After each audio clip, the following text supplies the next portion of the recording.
can't accept the loss, I'm hard-headed. There's a little bit of madness to my method. Many falling off that fine line that I'm treading. I risk anything to be great, and I'm not letting nobody rob me of my victory. Number one, that's what I'm meant to be. When by any means, only thing that makes sense to me, I can make nice or make history. I got that dog in me, yeah, turn me up. Big energy, got the crowd going nuts. I got that dog in me, any up. I take on anyone, I don't need a one-on-one. I got that dog in me, yeah. I'm talking all bite, no bark. I could rip your squad apart. I got that dog in me, so what's up? Yeah, so what's up? What? Look at the score over there, 28-3. I know, right? Let me take off that distraction and welcome to Shots from the Sidelines. I am your host, Seth Med, and that is Seth. Yeah. Nice to be back. I'm already starting off on a rocket right now. I'm telling you right now, but it's because I'm kind of elated. You know why? Why is that, man? That's because right now we got not only the author of the book that we will be talking about today, the history of fantasy sports, but he is also the Amazon 2014 bestseller for winning fantasy football. We are talking about a two-time winner of the National CDM Sports National Salary Cap Contest, in which he beat over 13,000 people between them for 2002 and 2005. Three-time winner of the USA Today sponsored LABR leagues, and six-time winner of the Tout Wars Experts League. We have a living legend. We got the Bill Belichick of fantasy football, sports in general. Mr. Larry, how you doing today? I'm good. Yeah, I'm like Bill Belichick, a little bit over the hill. and looking for a new job, but nobody wants to hire me. That's me and Bill Belichick. Well, it's an honor to have you, sir. Thanks for being here. I'm ready to take some notes. Yeah, I was going to say the Raiders are wanting some Bill Belichick right now because Tom Brady's reaching out to him right now. One month into his job at UNC, and already NFL teams are coming calling. Wouldn't that be something? Yeah, that'd be crazy. That would be something. So, Mr. Larry, truly an honor to have you with us today. Me and you've already talked. In fact, you're so good at what you do. Last show that I had with Isaac, I said that you beat something that you never even had. That's how good you are at winning. And, you wrote a very fascinating book. I've been reading it whenever I get a chance to. I haven't read the whole thing all the way through, but the title of your book is The History of Fantasy Sports. And basically it goes into the humble beginnings of when it started and everything like that. And, for 1 second, just tell us a little bit about yourself and a little bit about this book. Well, you covered some about myself. I've never been in the fantasy industry as a job. It's always been a hobby. So, playing fantasy football and fantasy baseball has been a hobby for 30 years. I've played fantasy basketball for a while also. And I've been in the Experts League, so I know a lot of people who are in the industry because a lot of them are in the Experts Leagues for baseball. But I've never been in the industry myself. And about the book, what happened is I wrote my first book, you mentioned, in 2014, is Winning Fantasy Baseball. And after I wrote that book, I would sometimes ask myself if I had an idea for another book. And the only idea I ever had that was any good was a book about the history of fantasy sports.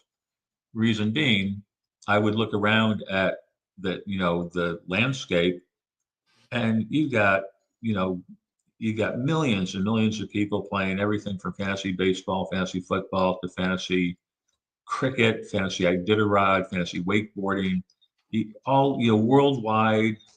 You got Sirius XM Radio 24/7 Fantasy Channel. You got news services, stat services. You got podcasts, YouTube shows. I mean, it's crazy. You turn on a pro game and they talk about fantasy stats. So, I thought, where did this all come from? How did we go from ideas people had years ago to where it got to now? So, and nobody has ever written a book like this. Nobody has explained how it happened. So that's what I thought. I thought somebody's got to write this book, and I've had this idea for a long time. And about 2.5 years ago, I finally decided to do it. I had no idea what I was getting into. I thought it was something I could knock out in 3 or 4 months. That was crazy wrong. It took 18 months full-time work, researching, interviewing dozens of people, and writing. And then after that 18 months to get the manuscript done, then it took a lot of work to get it published. And now I'm spending a lot of time trying to get the word out so people will read it. I think everybody who plays fantasy sports will love the book. You got to get it. Just buy it. If you're busy, just read it when you have time. And the other thing is, I started with the idea, write the history of fantasy sports. How did it happen? Who did what when? And when I started researching and learning things and talking to people, I started finding out things that were fascinating. There were like amazing stories of what people did. Some were inspirational. Some would, make me want to cry. A couple did make me cry, actually. Lots of funny stuff. So I realized early on, I can write a book, The History of Fantasy Sports, who did what, how did it all happen. That would get the job done. It would also come off as a very boring research paper. But by incorporating the stories of what I was hearing, I could get the job done, who did what when, but make it, instead of a boring research paper, make it really interesting. And that's what happened, and the reviews are fantastic. People say it's easy to read, it's fascinating. People who've never played fantasy sports have liked the book a lot, because it's not about fantasy sports so much as the stories of the people who made it happen. That's why the book got a subtitle. The subtitle is "And the Stories of the People Who Made It Happen." Mm-hmm. And one of the things that is really cool with the book, and I'm a good ways into it right now, and like I said, I've been picking up whenever I can, is that you actually blend a lot of stories into it with the actual facts of what happened, like from the Statomatic and rotisserie leagues and stuff like that. And one question I actually have for you right now is, with all your research that you did, like you said, you did 18 months of like chasing down leads and everything like that. Awesome. When do you think that fantasy sports actually hit the mainstream? Like, when did it actually start to explode? Well, the biggest explosion was with the internet. Mm-hmm. When the internet came along, it's made it so easy for people to find out about it, people to play the game. So that was the biggest thing. But there were other things along the way, like Dan Okrent is the guy credited with inventing fantasy baseball, which was originally called rotisserie baseball. Mm-hmm. Now, there's a lot of myths out there, like there's a myth that he magically came up with the idea on a plane ride from Connecticut to Texas. That's not true. Not true at all. There's a whole lot more to the story than that. Also, there are many other people who were playing primitive games of fantasy baseball before Okrent. It's just that they were doing it amongst themselves. It didn't spread at all. But when Okrent created his game, it was kind of like what he created was like chess to everybody else's checkers. The complexity of the game. And the other thing that was unique about Okrent, he was a writer, and all his friends that he got into his first league, they were like writers, editors, magazine writers and stuff. And so therefore they got publicity. There was a couple articles published in the New York Times. They got on the Today Show with Bryant Gumbel. So they got a lot of publicity, and it started to spread. And in 1984, Bantam Books gave them a book deal, so they wrote about the game.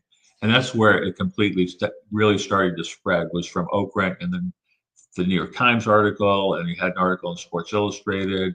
The Bantam book, for example, there are people who got that Bantam book and started playing fantasy baseball.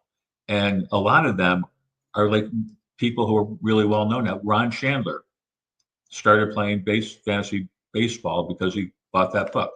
In fact, Chandler found that book in the bookstore in like August or something like that. So the baseball season was, almost over, but he thought, this is such a great idea. I don't want to wait till next spring.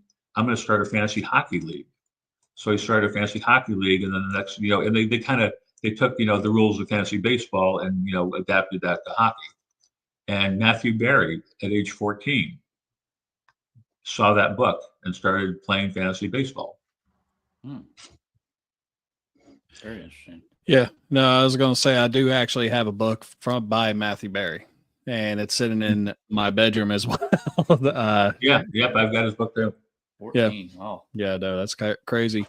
And, when you're reading up on this, there's some things that I learned, like the simple fact that there was, and I kind of remember it as a kid. I mean, back then you didn't, of course, I was too young to play fancy football. In fact, for a while there, there was always the stigma that, it was basically a sport for nerds. And so, I mean, it was just, something that I didn't really do until I think I was 25 is when I first started playing fantasy football. And, they had 900 numbers that you would call in to talk to people because, when I was a kid, that I'd thought of 900 numbers for something else. Newspaper contest, lawsuits. Like there were some crazy lawsuits that was going on as I was reading through this. And when you were uncovering all these stories, what was probably the craziest one that you actually uncovered? The craziest story? Well, Isaac says, hi, Larry, by the way. I mean, there are a lot of crazy stories or a lot of funny stories. Man, like 5 just popped into my mind. I don't know where. One is a crazy story. Peter Pizarris is the guy who created Commissioner.com with a few other guys, and that they sold that to CBS Sports Line, and it's still today like the basis for the CBS Sports Commissioner service for fantasy sports. And when he and his partner invented that, what happened is when computers came along, people who were early computer people realized, like, wait a minute, we could do this for fantasy sports, because the commissioners or somebody in the league used to have to do all the stats by hand, get them from the newspaper, do everything by hand, all the player changes. People would call their commissioner by Sunday at 1:00 or whatever to make their football moves, and the commissioner have to do it all by hand. So when computers came around, people were like, wait, instead of a commissioner spending 10 hours a week doing all this by hand, we can do this with a computer. So Pizarris, they got the idea, let's do this for fantasy sports. So they decided to launch a company, and they placed ads for the following baseball season before they had even written a line of software, and a line of code, whatever you say. And so they had like very limited time to get this ready. And he and his partner, they worked 23 hours a day for a few months to get this ready. And they were in an apartment in Manhattan that should have been condemned. There was no hot water. They would take 30-second freezing cold showers. They survived on 99-cent Whoppers because they didn't have much money. They would sleep by their computer because it was the only warm thing in the building. Occasionally, a mouse would run over their face when they were trying to sleep. And Pizarris says like 23 hours a day. I know this sounds like hyperbole, but I swear it's true. And then they also had day jobs, and then they would work on Commissioner.com at night. So when he would go to his day job, one day he was just so exhausted from all this, he was going to the bathroom and he just like fell down, and he realized, like, I can't do this anymore. But his partner suggested take a 20-minute power nap when you're at work. So the next day he goes to work and he goes into the bathroom to take a power nap. He goes into the stall. He lays his head against the toilet paper holder. And he wakes up after 20 minutes and he feels great. And he goes to the sink to wash his face. And he looks in the mirror, and on his forehead, it says, "If roll empty, slide to the left." Wow. Yeah. 20-minute power nap. I'd be even worse off after that. I was going to say I'd be even sleepier, unfortunately. Yeah, I can't even imagine trying to. I couldn't wake up after 20 minutes. Yeah. Me and Seth have been kind of in the same league for how many years now? Like 6 or 7? 6 or 7 years. But I actually started a league 15 years ago. And Seth's already won it twice. I've won it only one time.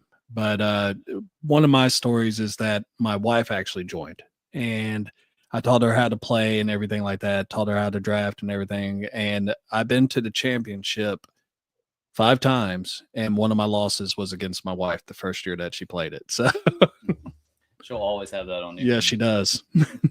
So you kicked her out of the league. Or you divorced her. divorced her right there, house divided. Yeah, you have no choice. That's I the rule. mean, You have to divorce yeah. her when that happens. You emasculated me, you know. Yes. I feel like it's gotten to the point where fantasy football has gotten even bigger than, just football itself. It just seems like It does feel like that sometimes. everyone has a connection now, no matter who your team is. Like me having to be a Falcons fan, it just makes me so much more involved in all the games. I'm glued to the TV pretty much the whole day Sunday. Mm-hmm. Yeah. So it's been really fun for me, just however long I've been doing it. But It's because you're winning. I feel like I need to try baseball and basketball now. Now that you've mentioned this.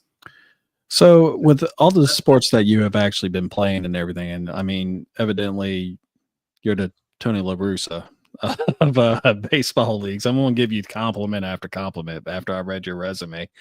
Is baseball like basically your favorite sport to actually play fantasy sports in? No, I like fantasy football just as much. Okay. Baseball's a grind. It's a long season. It's 162 games. Football, every team plays once a week. So yeah, I like them both. There's got to be a lot of ups and downs in a 162 game season. Oh yeah. Well, they do it for the whole week, and they actually bust up the stats. I think it's like 7 different stats. That's how they do it. So it's a lot. I tried it. Some people play fantasy baseball leagues where you can make a move every day if you want to. I've never done that. My fantasy baseball, it's always once a week moves, because that's like enough. But I can't even imagine playing where every day it's like you got to look at your players and if they're playing right. I would not do that. It's enough as it is. Yeah, no, unreal. Yeah, I've got to try baseball or basketball. I don't know which one yet. I would go with basketball first. Yeah, probably. I was going to say we need at least know a little bit more about basketball. So, well, at least with that helps. With basketball and baseball, unlike football, you don't have to worry so much about injury. I feel like in fantasy football, the injuries are such a major factor.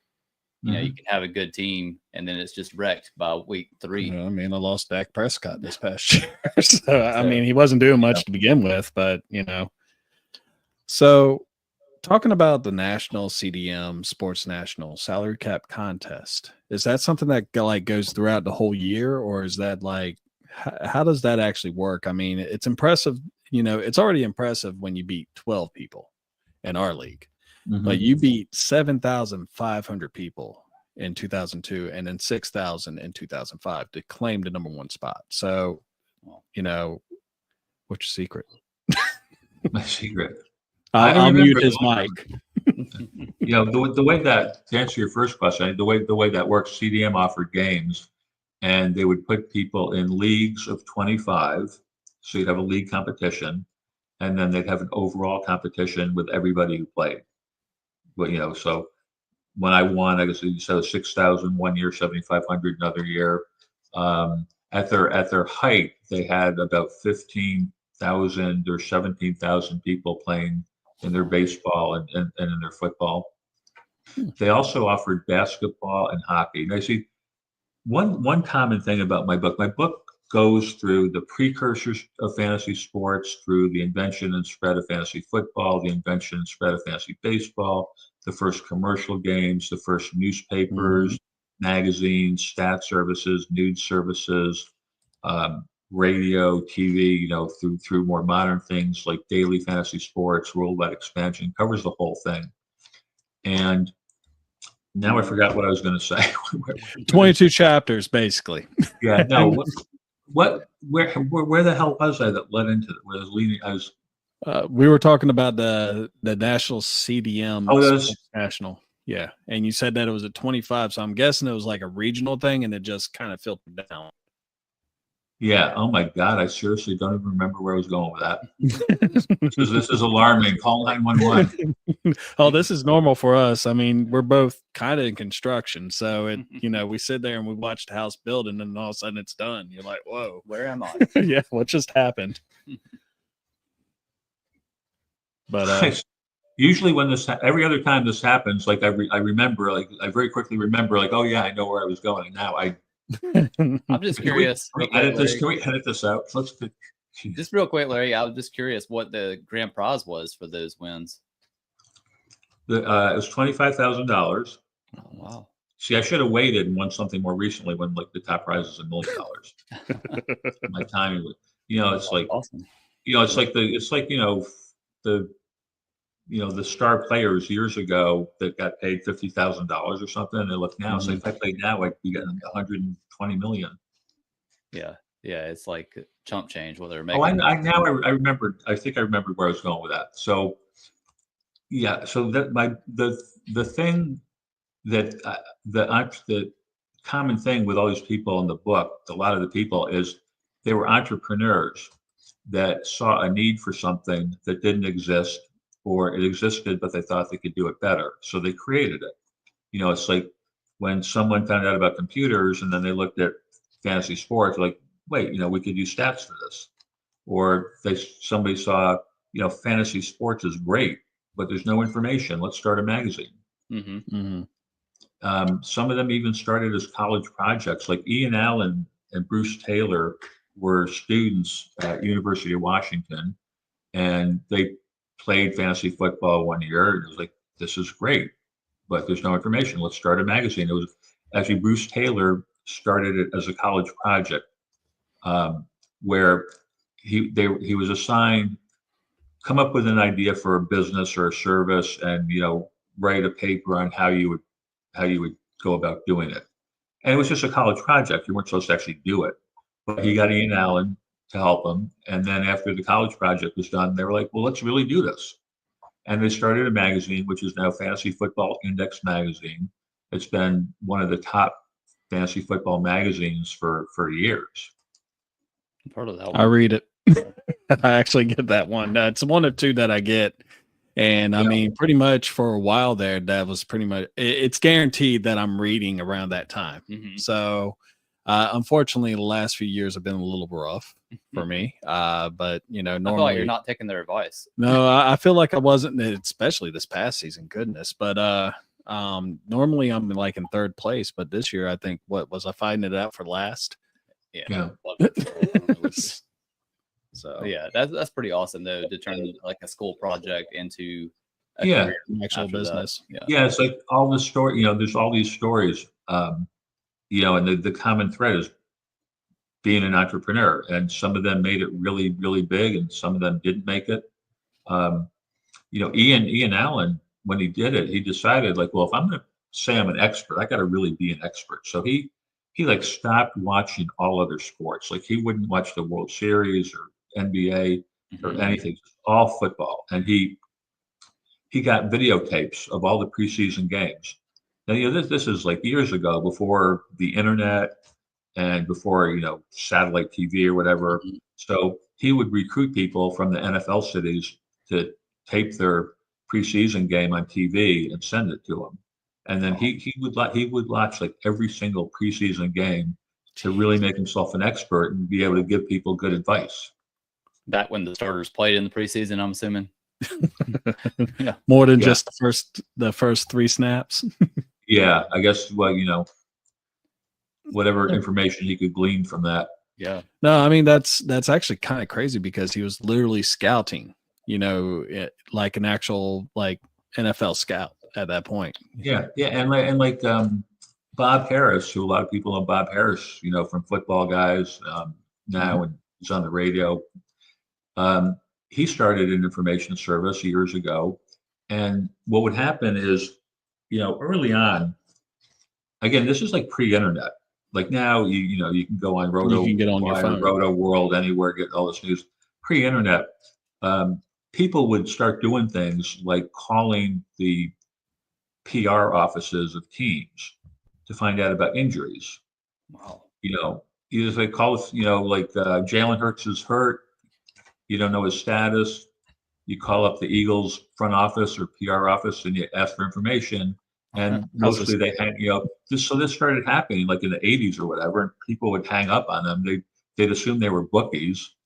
And then once fantasy sports became a little bit more known, they realized a lot of these people weren't bookies, they were fantasy sports people. But, they would hang up on them and it would drive them crazy. They get so many calls. And, but Bob Harris would talk to the people at the teams. He'd say, look, from now on, give me the information, and everybody else who calls, tell them to call this 800 number. Mm-hmm. And they happily did it to get all these other morons to stop calling them. So Bob built up this business by, you call and you ask the team, and they're like, well, call this 800 number. And you call this 800 number, it's Bob Harris, offering his service. That's pretty cool. I remember calling those numbers for like recruiting information back in the day, football recruiting. Yeah, I never did. And you look at how fantasy football's kind of evolved and, in the history of sports and everything, and how it's actually like being used in analytics for teams now. And, it's kind of neat when you read in your book, it started off because I remember when I was a kid, we had an electric football game that you basically hit the button and, it vibrates and the players like smack into each other and everything like that. But then when I saw the Stratomatic thing, I was like, dude, I would have actually kind of enjoyed this because I'm a big math person anyway. And it was like, wow, and I'm reading into this because this is before my time.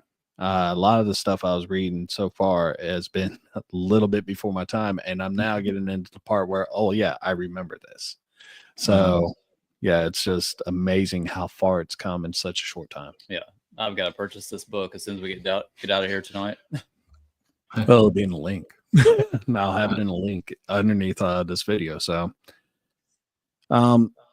so what was your inspiration when you actually started writing this book? What was like you had to do this? Now, do you know the answer to this question from the preface of the book? I think I do, but okay, because I just wondered because you read it. I mentioned this in the preface of the book. So what happened is as I said earlier, I have had this idea for years, and I never got around to doing it. And 2.5 years ago, I had a heart attack, and I ended up on a ventilator for 5 days.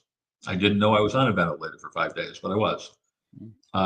At some point, I became consciously aware that I was on a ventilator and my life was in great danger.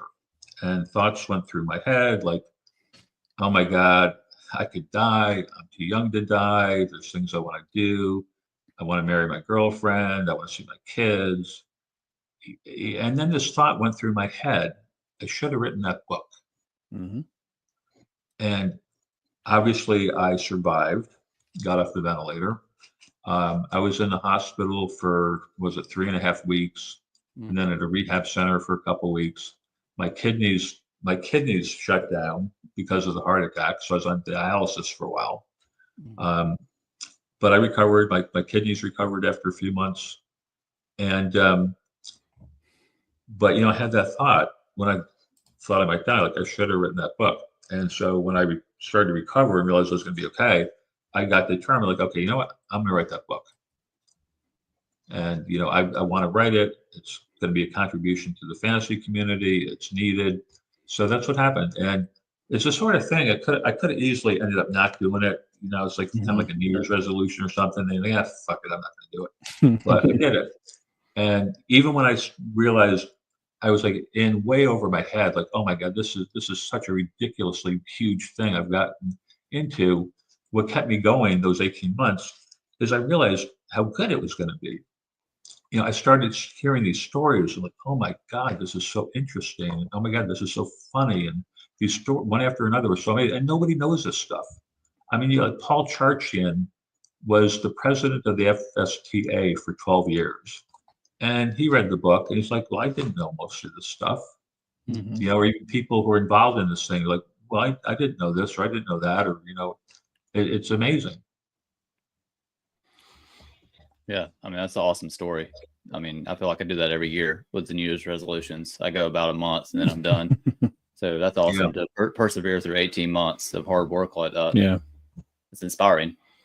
After a heart attack. Yeah. That's amazing. So we're going to be also talking about some other things as well. If you want to join us, you're more than welcome. Larry. Yeah. So, of course, one of the things that we were going to discuss and everything, and like I said, everyone, please go check out this book. You can find it. In fact, Larry, tell them where they can find it. I know I can find it on Amazon and Kindle. Well, Where it's else? on. Yeah, it's on. Most major booksellers have it on their website, paperback and ebook. Amazon has it paperback and Kindle. And if you want to get more details or read reviews, Amazon has tons of reviews. Yeah, I was just reading some of the reviews, very glowing reviews on there. Oh yeah, right. Well, there's one guy that put like a 1 star, and I'm going to tell you right now, this book is not a 1 star. So I just think I think it was a 2-star. it was a 2 star. Yeah, well, I don't think there's any 1 stars. Yeah, no, it was just when I And looked at it, that drives me crazy because he or she did not write a review. So I don't know if they actually read the book or what the problem was. It's a 2-star, not a 1-star. Oh, it's a 2-star. Well, some people on like Goodreads, somebody like there was a 2-star on Goodreads, and it's like they see fantasy, and they think it's like the other kind of fantasy. Like there's like a whole fantasy genre that's got nothing to do with fantasy sports. Yeah, they're sitting there and they're like, I thought this was going to be like Conan or something like Game of Thrones. Right. Yeah, Game of Thrones. Right. It's like how many chapters did they read before they figured it out? Come on, guys. So, Mr. Larry, one of the things, of course, that just recently happened. First off, who is your favorite team? Like, who do you follow? Talking football now? Football. You can tell me baseball, basketball, whatever you feel. Sort of the Patriots. Okay. I mean, I lived in Boston for a long time, so yeah, I'd say I'll go with the Patriots. Although in recent years, that hasn't been very exciting, obviously. So, first question: do you think they made the right move on Monday by letting Jared Mario go? I don't know. I don't. I haven't followed their season that closely to have an opinion. Mm-hmm. Yeah, I thought 1 year was just kind of tough, to give a guy only 1 year with not many tools to work with. Yeah, that sounds reasonable. But I don't know. There's obviously some people behind the scenes that said he wasn't a great communicator. So I don't know, what the real story is. But 1 year, that's just you didn't ever see that before. At least you got. Yeah, I'm just going off of what you're saying now. It's like, at first I'm agreeing with what you first said, but now I'm thinking, well, yeah, if there must be something we don't know, quite possibly. You don't know what goes on behind the scenes. Yeah. I mean, Robert Kraft came out and apologized, for letting him go, but he said he wasn't really ready for the job. So I'm like, well, you hired him a year ago. So. Yeah. Well, I think also in a lot of cases with that, you look at, the fact that there was a brooding rivalry, from what I understand, talking to other people that are a little bit closer to the Patriots and everything, other Patriots podcasters. And they said that Bill Belichick and Robert Kraft actually were having some issues at one point. And Jared Mayo was the guy that Bill Belichick positioned as the next guy. And I think a lot of that had to probably do with that. So that makes sense. But speaking of Bill Belichick, I could actually see, if he was to actually go over to the Raiders with Tom Brady leading the charge as far as looking at potential head coaching candidates, and already reaching out to him. If he was to actually hire Bill Belichick, you'd probably bring in Jarrett Mayo over there. I could definitely see that. Which wouldn't be a bad move, bringing in Belichick. I just don't know, just taking that North Carolina job, that'd be pretty cold. 1 month in, be gone. Yeah. Also, other rumors that are going on. The Bears, of course, were thinking about going with Mike McCarthy, which is someone I would really not want them to go after. Even though, yes, he is a great regular season coach, I don't really think he's really that big of a postseason coach. He's always kind of had a bad record afterwards. But the Bears were, of course, denied by the Cowboys, which, it's going to be a wait it out and see what happens type deal, because after the 14th of, I believe, January, he will be a free agent. So we'll see what happens. Yeah. I thought the Cowboys would kind of cut ties with him, honestly. But it seems like Jerry Jones wants to run it back one more year, which I'm not sure what's going to change. It's not like Dak Prescott was lighting it up anyway. Do you have an opinion, real quick, Larry, on the Cowboys situation, or do you follow it? I'm just wondering about what Med said. Like, can somebody be a good coach during the regular season and a bad coach during the playoffs? I think like that could maybe happen to a player where they kind of choke a little bit from the pressure of the playoffs, but can a coach choke from the pressure of the playoffs? I don't know. The one thing I'll say is, or is it just kind of a fluke? Is it just kind of like, a kind of like just a fluky bad luck kind of thing that his postseason record isn't that good? Yeah. I mean, that may be the one thing that just from recent memory that comes up to me is Dan Campbell obviously has done a phenomenal job with the Lions, but we saw some of the moves he made last year in the playoffs against the 49ers that, he makes all the time during the regular season, but in a playoff situation like that, I wouldn't want my coach doing that. Some of the big risk he took. Oh, with Dan Campbell? Yeah. Yeah, no. And I mean, I think it is in a lot of ways, like kind of what Mr. Larry said, is that it's a little bit of both. For instance, I coach. I have coached middle school and stuff like that. And my last season of coaching, we went on a 7-game tear. We were just killing it. And the very last week of practice, we were getting ready for the bowl game. And the players just weren't doing it. And, I told them, I was like, look, guys, y'all can't expect to walk into a game and expect to win. You gotta actually work at it. You gotta practice. You gotta make yourself better. And we ended up getting curb stomped 39-0. And at one point, I mean, I remember talking to the kids and like, hey guys, look, I told you that this was going to happen, but I said, I'm going to put it on myself, because if I cannot get you up for that game, get you mentally prepared, you're not going to physically do what I need you to do on the field. And so I told him, I said, this isn't on you. This is on me, because I didn't get you prepared. And in some cases, you look at Mike McCarthy last year, of course, everyone talks about the Packers just destroying the Dallas Cowboys. And, it's, did he get them ready for the game? You shouldn't really say that with pro players, but, because they're getting paid to do this. They want to be great. They want to be able to reach that upper echelon. They want to go in the Hall of Fame and basically have football immortality. But sometimes you need that guy that can motivate you. And a lot of times, I mean, you look at like the Dan Campbells and, coaches like that, Kevin O'Connell's, and you have these guys that really you want to run through a brick wall for them. And I think at the end of the day, those are the ones that are really successful. The Bill Belichick's. I mean, the Patriot way. Everyone knew about it. Mm-hmm. Everyone tried to replicate it, and no one could do it. I mean, there's a reason why he's only 15 wins short from Don Shula for the all-time wins record. And he may have a chance of doing it if he actually goes to the Raiders. Yeah, I mean, I would love to see it. I don't know if it'll happen, but I'd love to see Belichick back. I just don't think he's a college coach. I mean, I said a couple weeks ago, Larry, that I think they should consider John Gruden, but I don't know if he's still canceled at this point or not. But I thought John Gruden did a solid job there, and he obviously has a pedigree, a great history. It's just horrible with emails. I don't care about that part. It's been 2 or 3 years. Yeah. Other teams that are going to be looking at it, and Mr. Larry, if there's anything you want to also add, because I did like the question of like what you said about regular season coaches and such. Yeah. I think McCarthy is a perfect example of that. I mean, I'm not saying that it's totally his fault, but just looking at his history, he's just not been able to get to the the finish line. Yeah. Well, with his stint with the Cowboys, they've correct me if I'm wrong, but they've always kind of said that Dak Prescott is like a playoff choke, haven't they? I mean, he pretty much has been. That's right.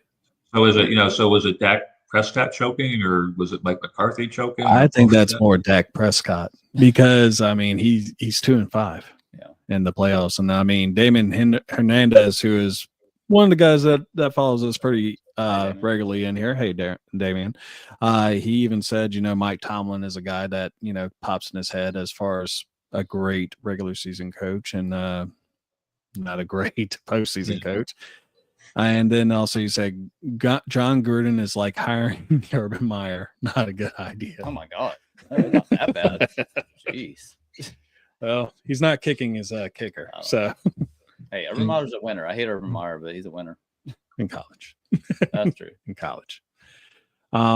So looking at some of the teams, some of the vacancies and everything like that, if there's a coach that you think would fit in any particular team, who would you think would probably fit for the Patriots then? You asking me? I could ask for both of y'all. Yeah. No, that's Seth. I don't know. For the Patriots, Mhm. I like Ben Johnson just about anywhere that needs an instant upgrade offensively. What he's done with the Lions has been uber impressive, and I think he should have got a job last year, but he obviously wanted to wait a year and get a better choice of teams.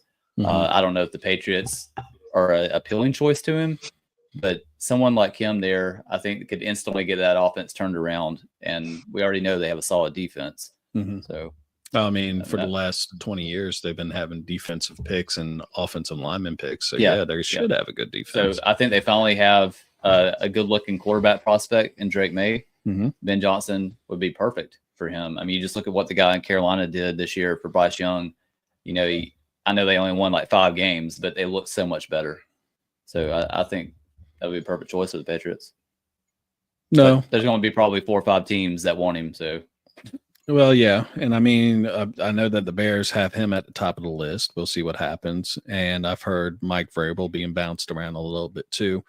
The only team that I would really not really care to see, I don't think Ben Johnson would possibly go to, and this is just my opinion, is I don't see him going to a team that would probably want to go would go more towards the defensive side. And that, as far as that goes, there are 2 places, which would be the Jets and the Raiders. I could see them going a more defensive minded coach, but like Aaron Glenn, defensive coordinator for the Lions. So, yeah. Yeah, I mean, Vrabel makes sense also. I just think when you talk about the whole Belichick connection, it's like, do you really want to rip the Band-Aid off, or, do you want to go back to a former Belichick player? So, if they're saying they cut Mayo because of the Belichick thing, then, what difference is there bringing in Vrabel? Very true. Damian actually has a question, and we can all take a shot at this. This may be a long shot for it ever happening, but what about Nick Saban to the Pats?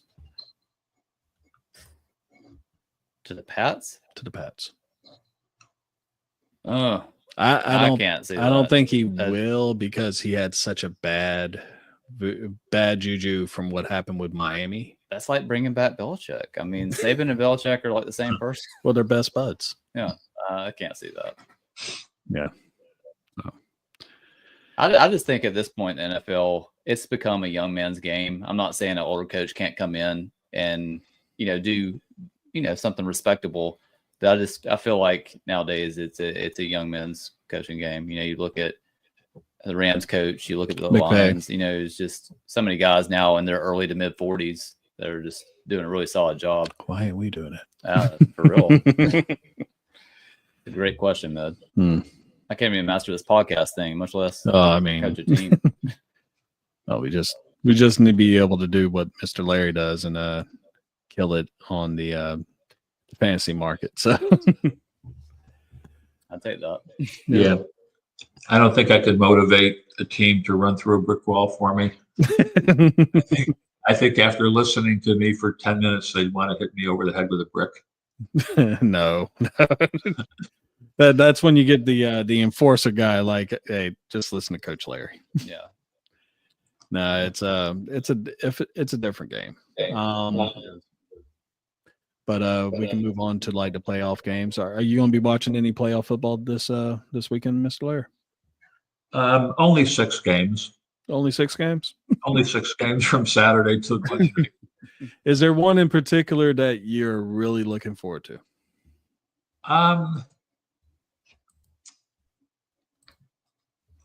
You know, that's a good question. I'm trying to pull them up on my screen here, and it's not working. Shit.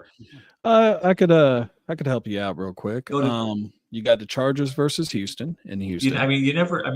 You never know which ones are going to end up really good. You know, you think a couple are going to be really good, and they're not. So I'm kind of seeing all of them and seeing which ones turned out to be really good. I think, and I think Baltimore is going to kill Pittsburgh. I think you're correct on that. I mean, they're 9.5-point favorites, so, but I don't know.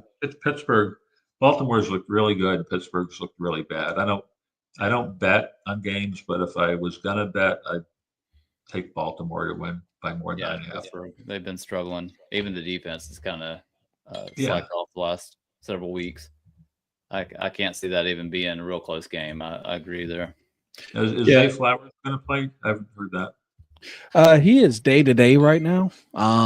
They have talked about his knee and the fact that he might actually miss this game. And they wouldn't even need him.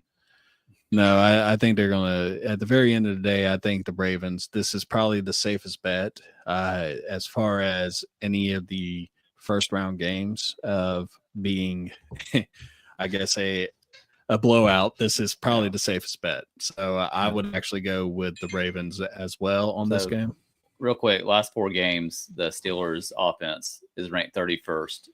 Their defense, 29th. That's in the last 4 games. Oh, wow. Well, my girlfriend has actually been a Steelers fan in the past, and she hasn't been following it too much the last couple of years. Mm-hmm. So earlier this season, when Russell Wilson took over for Fields, I was telling we had the game on, and I'm telling her about Russell Wilson, and he used to be good, and now he's pretty much washed up.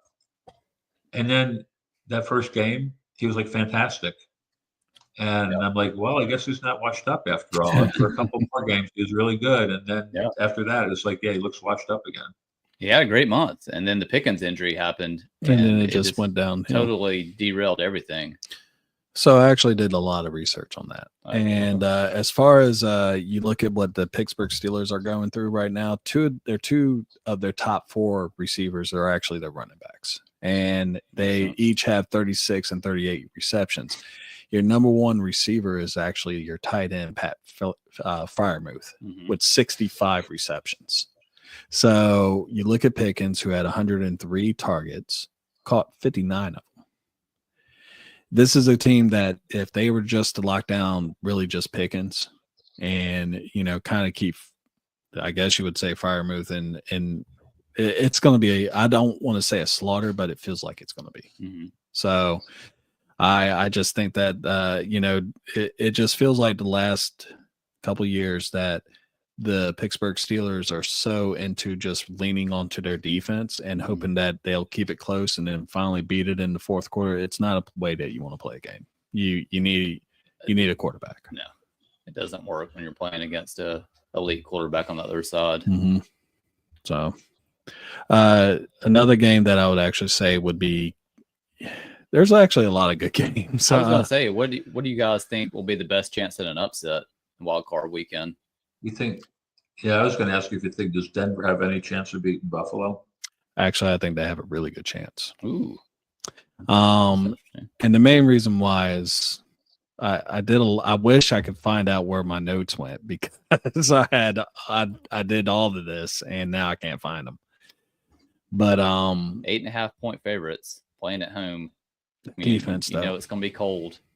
Well, I mean, the Bills' defense, I think, is ranked 24th against the pass, which kind of falls into the Broncos' kind of lap as far as that goes. You look at what Bo Nix has been able to do. Could he potentially be the offensive rookie of the year? He's actually statistically had a better season than what Jaden Daniels has done. Mm-hmm. And, you look at that, you look at the fact that, with the Buffalo Bills, they have one player that has 8 sacks or more. That is Gregory Rousseau. And you look at the Denver Broncos, who have 3, which is Zach Allen, Benito, and trying to think of another name, but there's another guy that has 13 and a half. Zach Allen's been awesome. They've just been killing it. That defense, I think, can potentially lock down this other team, especially I don't even know if Amari Cooper has come back yet from his leave of absence for family issue. But right now, I honestly, in my honest opinion, Mr. Larry, that I think that the Denver Broncos have a really good chance of maybe possibly upsetting this. Yeah. Well, they killed that. The Broncos killed that team they played last Sunday. Which high school team was that they played last Sunday? Is that the Chiefs JV team? The Pop Warner team of Kansas City. Yeah, it's like the Kansas City Chiefs have replaced their team with the Pop Warner team. Let's see if anybody notices. Now, do you think that either one of you, do you think they did that just so Cincinnati wouldn't get in? Oh, definitely. Definitely. Cincinnati, it just looked like a team on, and I almost pulled it out with Miami, but Yeah. but Cincinnati was just a team that was a force to be reckoned with the last couple months. Yeah, it's a shame they didn't get in. I'd love to see Burrow against Mahomes again. Yeah.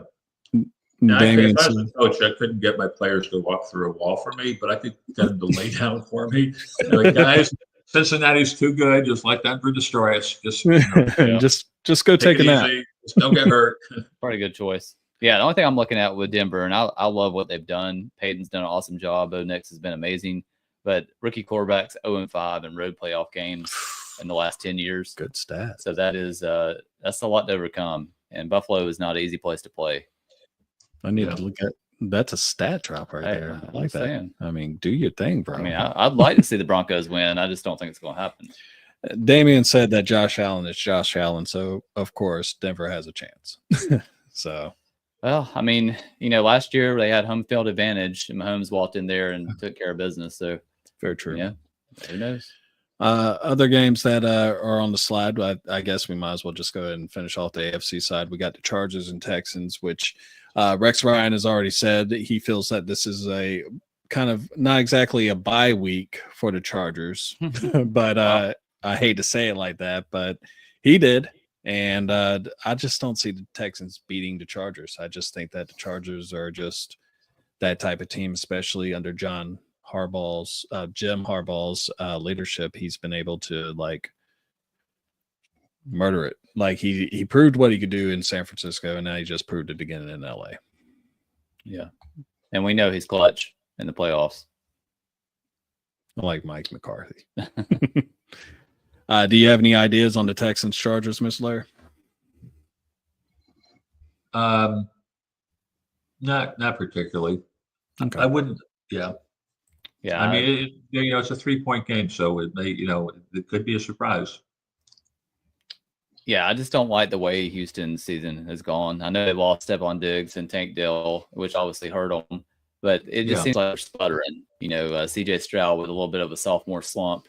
Then on the other side, Herbert comes in on fire right now. McConkey, Johnson really stepped up at receiver. J.K. Dobbins is back healthy. So I think you're just looking at a hot team right now with the Chargers, and that's the reason they're on favorites on the road, I believe, right? I mean, yes. Yeah. If the Texans were to pull off an upset, they're not going to go very far in the playoffs. So. Oh, I agree. Yeah, I don't know what it is about Stroud this year, other than the injuries. It just seems like something's just not right with him. Yeah, he wasn't. So we'll as good. Even when the guys were healthy, he wasn't as good. Yeah, I mean that's right. I mean, I kind of see the same thing with Jordan Love a little bit. It's just like he's not clicking. I don't know. He had such a great playoff run last year, and then a couple of minor injuries to start the season, and it just never got in a groove for him. But I don't know. Maybe they'll start turning on the playoffs. This is the time to get hot. It is a time to get hot, and right now, I mean, what team is potentially hotter than the LA Rams? And you look hot. They're extremely hot, and they will be playing. Was that like a bad pun about the fires? I didn't even think about that. Man. I know you did. I know you did. I did. I mean, I hope. I mean, I just hope I hope this fires out there are going to settle down, and they've got a contingency plan about relocating the game if they need to, Yeah, to Arizona. Didn't even think about that, but yeah, it might be a or the pretty good possibility. Well, they said that they don't have enough firefighters to fight them, and like I was talking to my wife about it earlier. Here, we're giving you some Weather Channel real quick. Is that they had like gusts of up to 100 miles per hour, I believe. So it was like crazy. I think this will actually be the best game of the weekend right here. You think? I believe so. I'm curious to see what the Vikings offense looks like after what happened in Detroit. Like that was bizarre. That was horrible. Down. Yeah. And I thought the Vikings had a chance to win that game. That shows how much I know. Well, they did have a chance to win that game. Before it started, they had a chance. Yeah, before kickoff, it was looking pretty good. Honestly, I picked the Vikings to win that game, but I was sadly wrong. But you kind of just put up a point that I like to talk about is, with Sam Darnold, you saw that he regressed quite a bit when he had pressure put on him. And that is something that the Rams were able to do last time they played earlier this year when the Rams beat them 30-20. And I'm not 100%. Was it in LA or was it in Minnesota? Well, it doesn't matter because it's going to probably be in Arizona. Well, I can't remember where it was, but yeah, I do remember that game. But is Darnold always not good under pressure? Or is he okay under pressure? I'm not sure if I'm confusing him with somebody else. This is the first year that I can recall he, was pretty good under pressure. But he just the other night, was just holding the ball way too long, and Detroit was getting to him. But overall, the season he's been pretty good. Yeah. Well, and it's also attributed. I mean, you look at what he has at his disposal. I mean, he has Justin Jefferson, he has Addison and TJ Hawkinson. You got Aaron Jones out the backfield, who is I've watched him kill my Bears for the past 7 years. So, I mean, I know how good Aaron Jones is, at least against my team. But I just think that with Matthew Stafford being the quarterback that he is, Karen Williams, Puka Nacua, Cooper Kupp, all those other weapons on the other side of the ball, and they got the week off. And Arizona is not a far drive for anyone that's going to get airlifted out of LA to go to that game. So I honestly think that LA is going to win this game. I think they're going to be inspired with what's happening. I'm starting to lean that direction also, Med. That's a pretty good call. I like this young defensive front the Rams have. Kobe Turner, Jared Verse. They can get after the quarterbacks. And I think, obviously, we've seen with Darnold, he's not the most mobile guy. No. And he holds the ball too long. So I could see that definitely being a Rams victory. Yeah.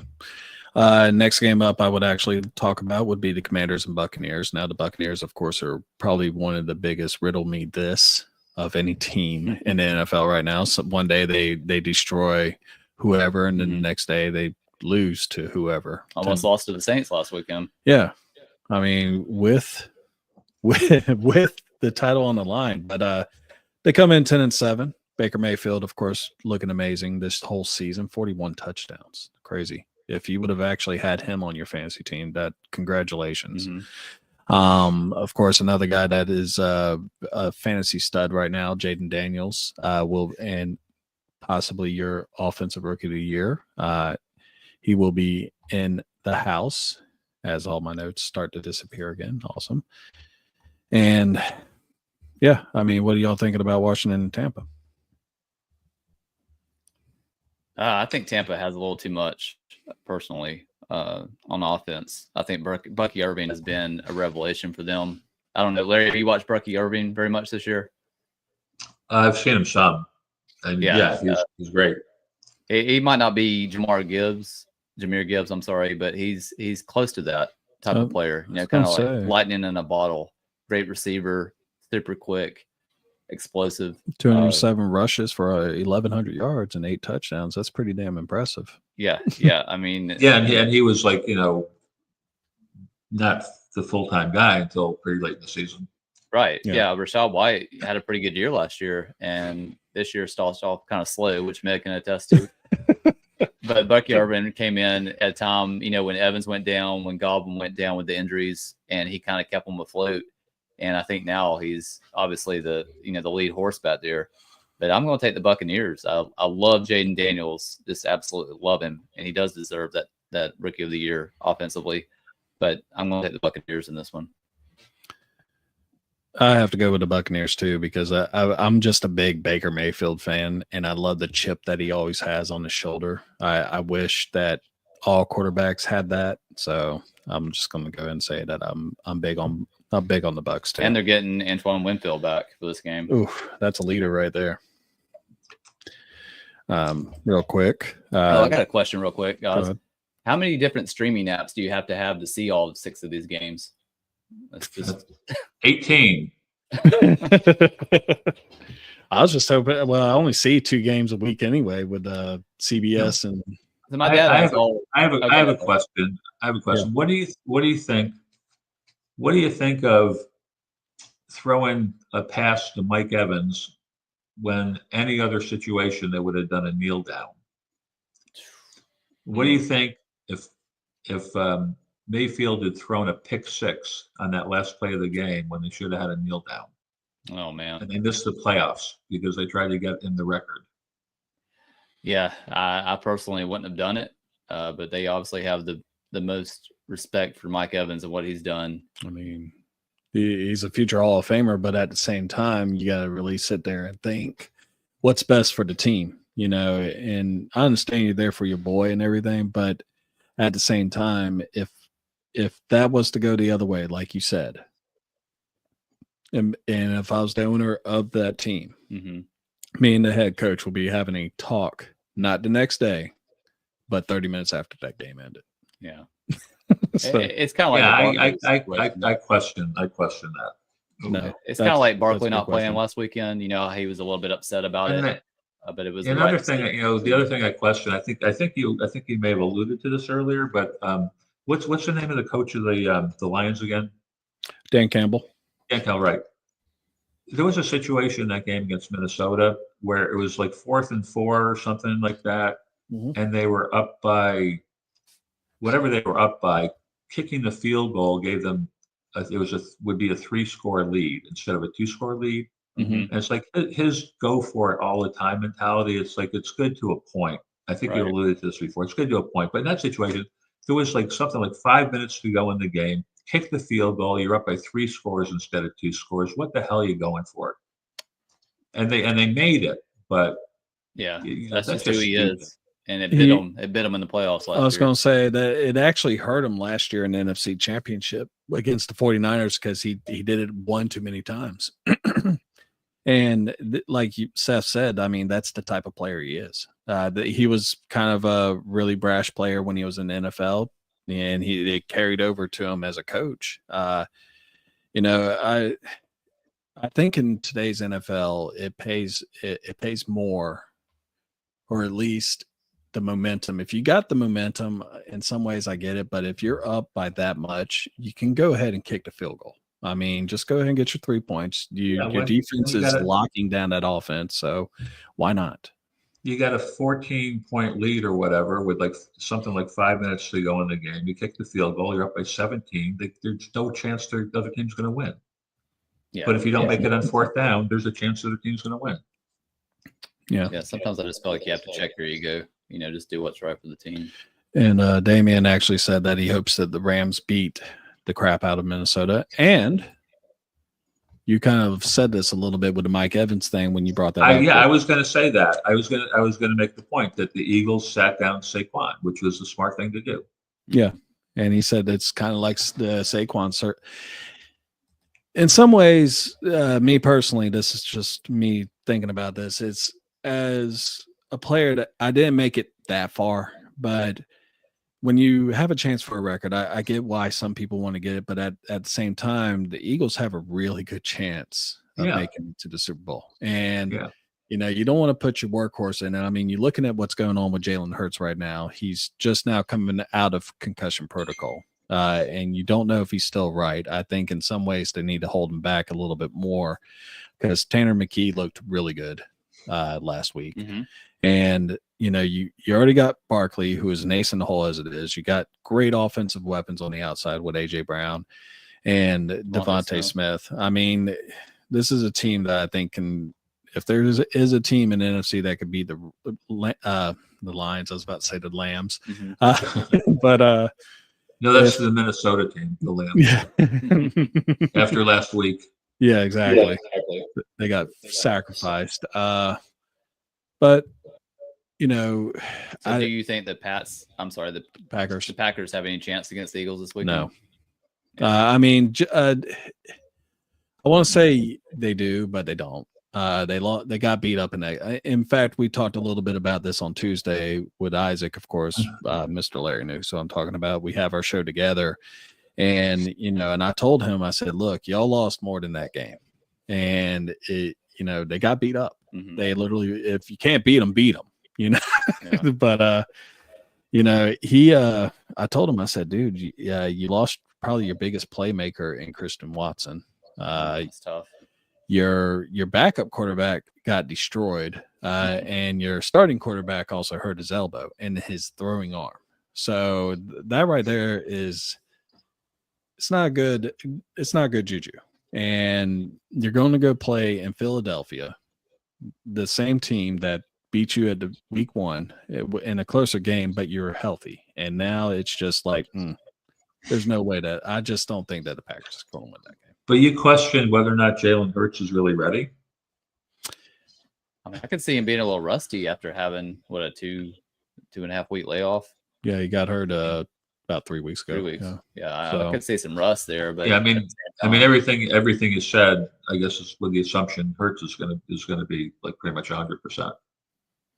I hope he is. I mean, concussions, I've had 2, and they can last for a long time. Well, that's the thing. I mean, if he's not okay, then it's not as clear cut, obviously. Well, I mean, I just haven't seen the same Jordan Love this year that we saw in the playoffs last year. A guy that was confident and had, just had a rhythm going, a connection with his receivers. This year just has looked a little different. And even if Jalen Hurts isn't 100%, I think as long as we're getting a 75% Jalen Hurts, they could still beat the Packers. Yeah, just turn around and hand the ball off. What if Hurts doesn't play? Yeah. But if Hurts doesn't play, then I think I think Tanner McKee gets the nod. I know that they have Kenny Pickett, but Kenny Pickett's ribs are busted. So, I mean, I think at that point it's pretty much a draw. I don't think the Eagles would be favored in that situation. But right. I mean, okay, we know what Jalen Hurts can do, and at the same time, it's kind of like picking straws. But would you rather play someone that is healthy and can get the ball downfield, or play your superstar quarterback who you don't know can throw 15 yards right now?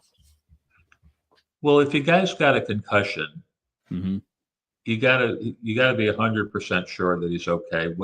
Regardless of who's playing when. I mean, if it's a playoff game or not a playoff game, it's like whatever the situation, he's got to be 100% okay to play after having a concussion. Right. No, I agree with that.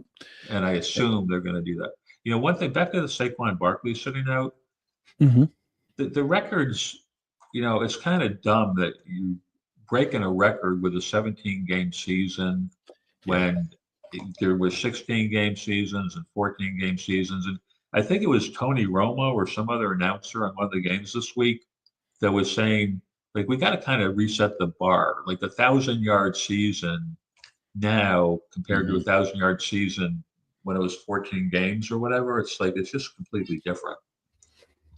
And I agree with you 100% because Eric Dickerson broke the record that O.J. Simpson started with 2 games to go in there. And of course, Eric Dickerson was really upset about Saquon Barkley potentially breaking the record this past week because he was like, well, they got one more game. Well, at the same time, you had 2. So, right. But, I agree with that 100% because I think really and truthfully, they should have that bar, like you said, set, because a 1,000-yard season isn't going to be nearly as impressive with 17-game season. And now they're talking about an 18-game season. And, I'm one of those that is like, okay, you don't want to water it down too much, but it just seems like there's a record for everything now. I mean, there's a highly touted Lamar Jackson talk about him being the first ever 4,900 player of all time. So, I mean, it is what it is. I mean, there's always going to be a record for something. That's true. Well, yeah. I don't know. You got anything else? No, for Larry? No, not any. I'm looking forward to some playoff matchups this weekend. It's gonna be fun. So, Mr. Larry, thank you again for joining us. And people, please check out his book. Mr. Larry, go ahead and just let them know where to find it again. All right. Well, you got two choices. Mm-hmm. Well, you can get it on any major bookseller website. Amazon's probably the easiest. It's paperback and ebook. If you want to see reviews, there are lots of reviews on Amazon.